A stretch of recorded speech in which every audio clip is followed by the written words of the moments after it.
All right. In this video, we're taking a critical look at four diamonds it's going to include 3 different cutting styles. Now, I want you to take a good look at these 2 diamonds right here. I have them basically positioned in the same, have the mains positioned in the same way. We're looking under diffuse lighting. There is a spotlighting behind me, so you're seeing some fire right there at those angles pop off the facets. So we're primarily looking at brightness and contrast here. Let's see if I can block that spotlight behind me. And right now, okay, so these 2 diamonds, the diamond on the left is a 158 GVS1. It does have strong blue fluorescence, but the fluorescence doesn't impact the transparency. If you were going to see that, you would actually see that in our spotlighting view of this clip. It is a diamond that has GIA Excellent / AGS Ideal optics, so it has rare optics. It is not up to the par of a signature Hearts and Arrows from Good Old Gold. Okay, so there is a little bit more leakage in the stone than the diamond on the right, but it's really, I'm going to tell you, to be honest with you, it's very difficult to distinguish between the 2 diamonds. The diamond on the right is a picture perfect Hearts and Arrows Good Old Gold signature round and is a 163 GVS1. So both of these are GVS1s. There's very little difference in the size really, and both of them have GIAX / AGS Ideal optics. Now, the diamond, this next one I'm introducing, look at the size difference, okay? But now we're going down from a 163 to a 129 in the weight, and is an F color VS1. Okay, and that's an August vintage round. Its emphasis is on wide, bold, broad reflections. Okay.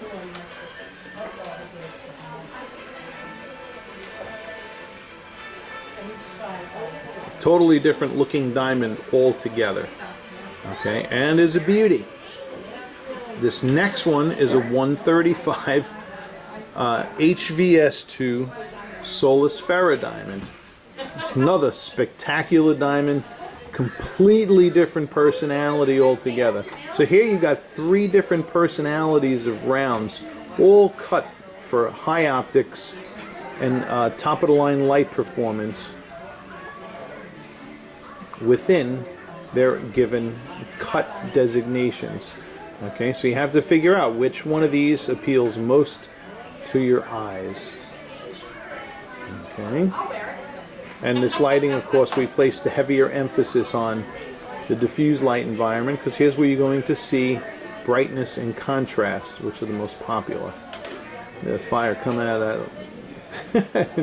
That's from that spotlight behind me again there in this particular part of the room that I'm standing in as I shoot this clip. Alright, now we are going to go into spotlighting and look specifically at fire and sparkle scintillation. Okay, and in the same order of appearance, 158 GVS1 on the far left, 163 GVS1 second. Here's the August vintage round, given that big, wide, bold, broad reflection.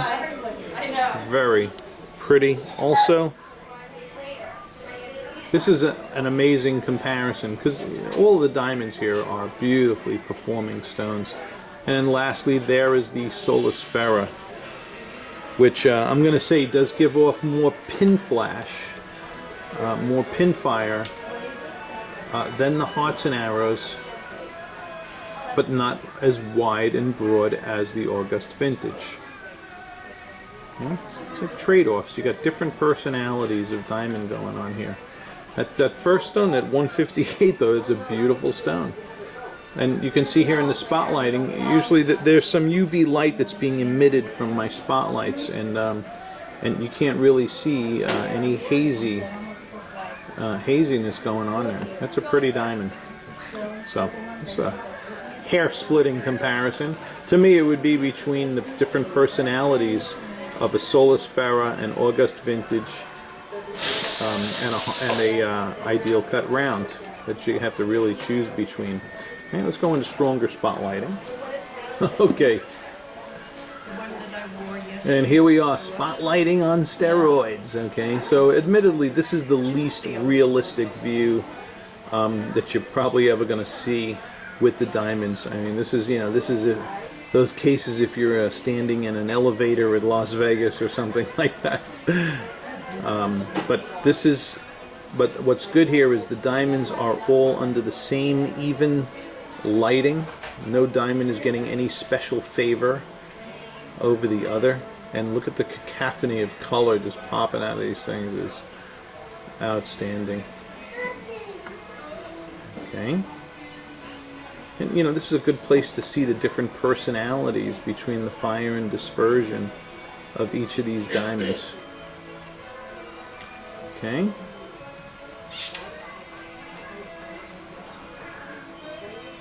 You got your wide, broad reflections in the August Vintage, your busier, smaller reflections in the Solasfera, and then hearts and arrows kind of falling in between those two. Let's just pass on the light. It's just him, leave him sitting still.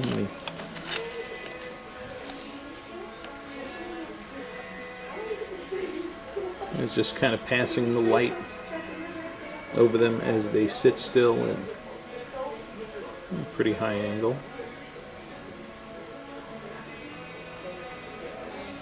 All right.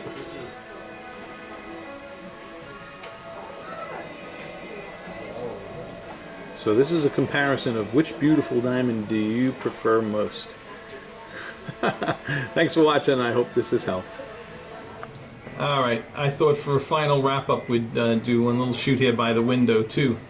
Well, here is the 158 GVS1 on the left, and then here is the 129 FVS1 August Vintage round on the right. Okay, another great place to see brightness and contrast and the different personalities and the type of reflections that you can expect to see out of each of these diamonds. Okay, so you got those wide, broad, bold reflections in the August Vintage and the more splintery appearance, which you're familiar with in the diamond on the left. This is for the person who I'm shooting this for particularly. Okay, so I'm going to put the Solasfera in this equation. Look at the spectral colors coming out of that August Vintage round. Very, very pretty, and kind of a nice little shows off. Very, very nice. Okay, so and then lastly, here is the August Vintage round on the left and the Solasfera 135 HVS2 on the right. Okay, and again, wow, this is a really stark contrast to the hearts and arrows. Well, the Solasfera looks more similar to the hearts and arrows because it has the more splintery reflections. As you saw, very fiery stone, amazing scintillation, lots of pin fire in the Solasfera. The August Vintage, to me, the best lighting for those is your natural ambient daylight. I just happen to enjoy them most in that lighting. But tough choice. Okay, thanks for watching, and I hope this is helpful.